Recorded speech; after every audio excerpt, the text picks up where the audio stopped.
Hi all, this is May and welcome back to my channel for a brand new speed build. So today I am making a caravan and bungalow in Sulani as part of my save file project. And as always, I do have a playlist up on my channel with all the builds I've done so far. So if you haven't checked it out yet, make sure to do so after this video.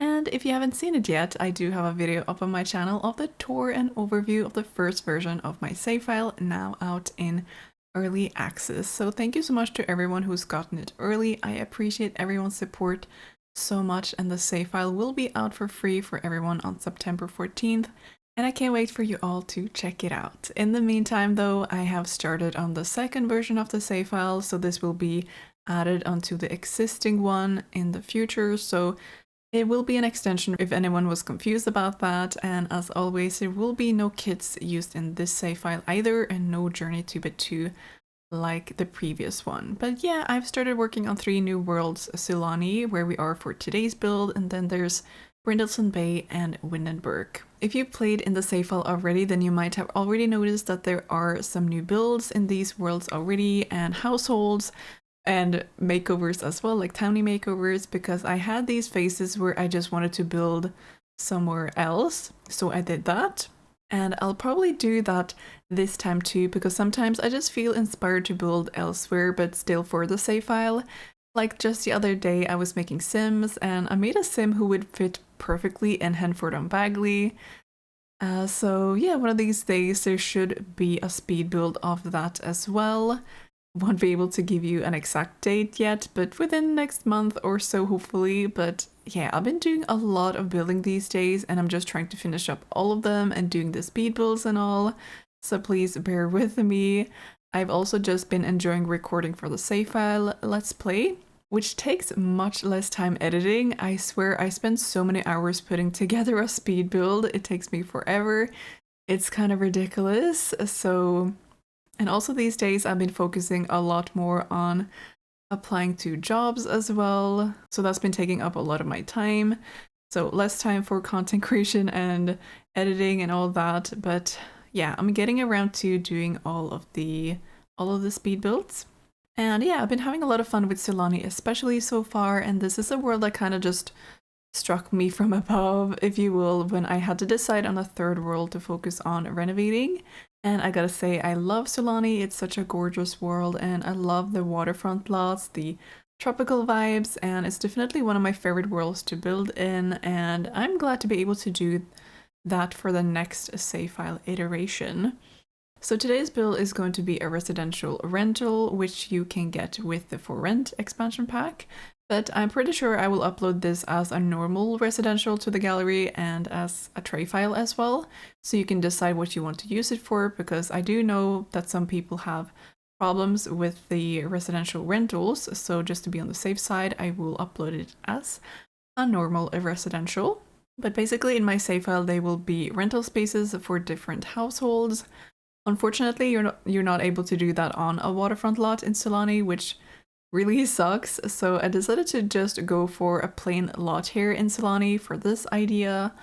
And yeah, I really love the idea of a camper or a caravan somewhere in Sulani, so we got one of those here. Plus I debated for a really long time what else I wanted to have on this lot, like what would fit for the kind of storyline that I wanted, and that was a bit of an issue, I guess, for a while, because I hadn't really made up my mind of what I wanted to, I wanted the storyline to be. So in the end, I just decided to go for a tiny bungalow and kind of go from there. And sometimes I come up with a storyline before I start to build, and other times I just need to start and explore a bit. And usually I get ideas while I'm working on the build. So for this lot, it was a mix of both, I guess. So I've already put together the structure of the 2 buildings here, the caravan and the bungalow. So for the caravan, the room is basically on the 2nd floor, as you might have seen in the beginning of the video. And that's because I used this base game live edit object that looks like a trailer hanger or like a boat trailer or something like that. I'm never too sure what that's called, but I put that beneath the room so it looks like it's on top of that trailer, like an actual caravan. It does have a very simple shape. It is literally just a box, but at the same time, I kind of like it. I like the simplicity of it, and I tried to add a lot of details onto it to make it look more interesting, more lived in. And it's not going to be a very cozy caravan either, I have to say that much, because there will be these like moldy stains on the outside, like scratches and all that. But I quite liked decorating or cluttering up this a lot, both on the outside and on the inside of both of the builds. And I really do like this lot. I've built on it a couple of times before actually, like once I made a boba tea shop here, which was fun with like an outdoor stage and all, and I have previously already done 2 caravans on this lot before. And I guess that's kind of what inspired me to do one as well for the save file. As for the sim that's going to live in the caravan, I have a sim named Josie Sto, who is a bit of a criminal. I mean, not just a little bit either, she's actually in the criminal career, because I realize I don't have a lot of criminal or shady sims in my save file quite yet. We do have Don Lothario, at least, who I made into a criminal for my save, and we just need more of that diversity. Not all of the sims that can be good sims, you know. But yeah, we have Josie here in the caravan living with her dog Badru. She used to be in a relationship with another sim that I have made. His name is Coda Viniata. I haven't built his house yet, so we'll get around to that eventually on the channel. But yeah, they used to be together just as partners, really. They were never married or anything, but they did end up having a kid together. So they have a toddler. His name is Eli, but he currently lives with his dad because of Josie's rather unfortunate living circumstances because of her work and all. Her place wasn't really the best fit for Eli when they split up, sadly. And I don't think Josie has a lot of contact with her son. Like, he doesn't spend any time at his mom's, but they might meet up once in a while with Coda, the dad, present. So I guess that's kind of the storyline I came up with for Josie. It's a bit of a different one from what we already have for the other households in my save, and I do like mixing it up a bit like that. As for the bungalow, this is going to be an uninhabited house, so no sim will be living there, but it will be furnished, and I did come up with an idea that someone used to live here as of recent, but they passed away, and this person used to be into gemology. And the reason why I thought of gemology and the table where you can cut gems and make jewelry and all is because they're living on an island with volcanoes. And I just thought that someone into gemology would definitely love exploring Sulani for all the rare gems and stones you can find here. And I think that makes sense, at least in my head. I don't know much about gemology or geology in general, to be honest. I just remember phasing out a lot when we had that as a subject in secondary high. On the other hand, though, I really love geography, like different countries, languages, cultures, all of that. I find quite interesting, and I love learning new things about countries and their cultures. I did have a phase when I was a kid where I learned all of the European capitals, but today I wouldn't be able to tell you even half of them. I may have to come to terms with the fact that my brain cell count is not the same anymore. But anyway, this is going to be more of a quote-unquote traditional Sulani bungalow, if you will. I do love how colorful it is on the outside with the blue walls and the orange weathered roof, and it turned out quite small, but I think it looks smaller on the outside than the inside. Initially, though, I thought about having this as a residential and a small business venue because Josie is going to have a side hustle as a tattoo artist. So at first, I wanted to have a second building that fit better as a tattoo studio, but instead I decided to just add the tattooing table in Josie's caravan as a compromise. Because I remember I tried to add like some containers on this lot to make it look a bit more industrial in a way, and how that sort of contrast with Sulani and the environment, but I just wasn't really vibing with it. So yeah, the bungalow is what I ended up with. Also, I want to take this opportunity to talk a bit about the new expansion pack that is coming up next month. So The Sims just released a trailer for the Adventure Awaits expansion pack earlier this week on Thursday. So if you haven't checked that out yet, make sure to do so. Either way, I want to talk a bit about that pack. That's coming out on October 2nd, so that's in less than a month. And I have to say, the Enchanted by Nature pack wasn't really up my alley at all in terms of theme. But this one, the Adventure Awaits one, really sparked my interest. It's got lots of family gameplay, new activities, and new stuff for kids, which I love.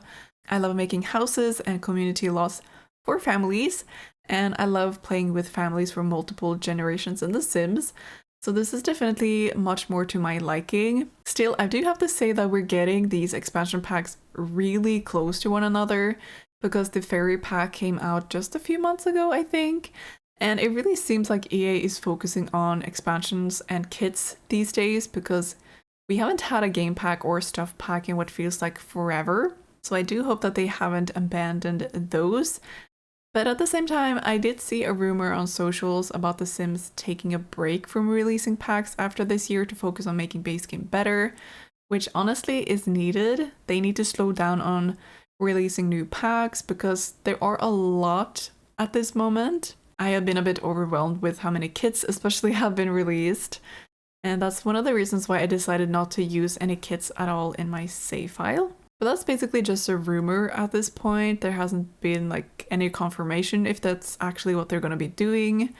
But yeah, the main feature of this new pack seems to be getaways. I really hope we're able to make getaways in other worlds than Point Gibby, which is the new world coming with that pack, and that seems to be kind of New Zealand inspired, if I'm not wrong. But yeah, otherwise I think it would be a missed opportunity, right? So we are able to make getaways. I definitely want to make at least one of those in Sulani. It would be the perfect spot for one, and preferably more of a romantic getaway. That could be for Sims going on honeymoons, for example. Unfortunately, I don't think we're able to run the getaways ourselves as hotels, even if that would be cool. But for me, I think I'm okay with that. Maybe I'll change my mind in the future, who knows? But I see the getaways as some sort of hotel or Airbnb, if you will. And you will be able to customize your own getaways, but to what degree, I'm not sure yet. But it seems like you can make it into a lot of different things. Because in the trailer, you had what seems like a summer camp, so that's more specific for kids. And you had a romantic getaway and then the fitness retreat. So I feel like we'll get some sort of similar system to the small businesses where you can customize activities, target group, and so on. And that's what I was thinking, like already back when we got the businesses and hobbies pack, that the system could work great for hotels or something similar in the future. That hasn't been confirmed yet either, but I feel like there probably are some similarities there. They also mentioned getaway planners in the blog post linked in the trailer, and judged by what they show in the video, it could possibly mean that you can plan certain activities to do throughout your stay at specific times, perhaps. Anyway, I'm curious to see how all of this is going to work, and I'm sure there will be a lot of cross-pack functionality because I get the feeling there will be. And I would love to implement this pack into Sulani as mentioned, maybe as a romantic getaway or even a spa retreat. I feel like that could also work great. Other than that, I'm still trying to come up with all of these other ideas for getaways for the worlds I'm currently renovating. So Brindleton Bay and Windenburg. Having some sort of family getaway could be great for either one of them, like with more outdoorsy activities out in the forest or something like that. I was already thinking about doing a bed and breakfast type of build on the Lighthouse Island in Brindleton Bay, so maybe something like that, or kind of build upon that idea. Otherwise, using one of these 64x64 lots in Windenburg as a getaway lot could also be perfect because you can get so much stuff onto one of those lots. And I do wonder if we will be able to do kayaking in other worlds than just Point Gibby, because that could be something for both Windenburg and Brindleton Bay. I don't even remember if there are any swimmable places in Windenburg and Brindleton Bay at the top of my head, but I'm pretty sure I'll figure that out sooner than later. And I gotta say, I'm also pretty excited about the modular playgrounds coming with the pack. I've been waiting for more playground equipment and more stuff for kids to do. So that's perfect, because I swear I've had enough of the crafting tables and monkey bars and swing sets since forever now. So I'm just glad we're getting more activities and games for kids to do, because it also seems like you're going to be able to play hide and seek, rock, paper, scissors, and similar games like that. Not to mention, I'm pretty sure I saw you could do paper crafting, like make paper planes and so on. And you will be able to do archery, which is interesting. I don't think you've been able to do that previously in any of the other Sims games in the franchise, but I just hope this is an activity that other life stages can do as well, and not just kids, because I think I've only seen kids interact with archery so far in the trailer and all of the screenshots they've shared. We'll also be getting new diving boards and slides, both for pools and just regular ones on the ground. We already have some diving boards from the Get Together expansion pack, but I have to be honest and say that I never really used those because they have a very specific look to them and not like the diving boards I'm used to in real life, so I never really used them. But the new ones I will for sure be using, and the new pool stuff could be great for a public pool or a water park, if you will. If you have the Growing Together expansion pack, there are these splash pad items which are cute, and now that I think about it, I think Growing Together and Adventure Awaits could work really well together, and especially if you're into family gameplay. So yeah, I just wanted to talk a bit about these things as well. I know that I didn't talk too much about the actual build today, but I find the new pack interesting so far. It seems to be right up my alley, but at the same time, I do get the opinions of people saying some of these things should have been added to base game, for example, or that this is like an outdoor retreat to 2.0, if you will, because there are definitely similar themes going on. But at the same time, Outdoor Retreat was the first game pack we got, and it's been like 10 years since it came out or something. And I have to say the early packs were not that good. The quality wasn't good at all in comparison to what we have gotten the last couple of years, in my opinion at least. But anyway, I realize I'm running out of time here to talk. So yeah, do let me know though what you think of this new pack in the comments if you want to share your opinion. I'm also allowed to say that I do have early access to the new pack this time. I get to play the pack a couple of weeks before it releases for everyone. So if there's anything specific you want me to check out or build, then let me know. I am open for suggestions. But other than that, I'm just finishing up the build here and we'll soon head into the screenshots. So that's basically it for this video. I hope you enjoyed it. If you did, make sure to leave a like, comment, and subscribe for more content in the future. If you want to be notified of when I upload a video next, make sure to click the bell icon too. This build is playtested and up on my gallery. My ID is honeymaysims, or you can find me with the hashtag honeymaysims as well. You can also grab the tray files in the description. As always, a big shout out to my Patreon supporters and my YouTube members. I appreciate you so much. So thank you all so much for hanging out with me today, and I can't wait to talk to you all in the next video. Until then, take care. Bye!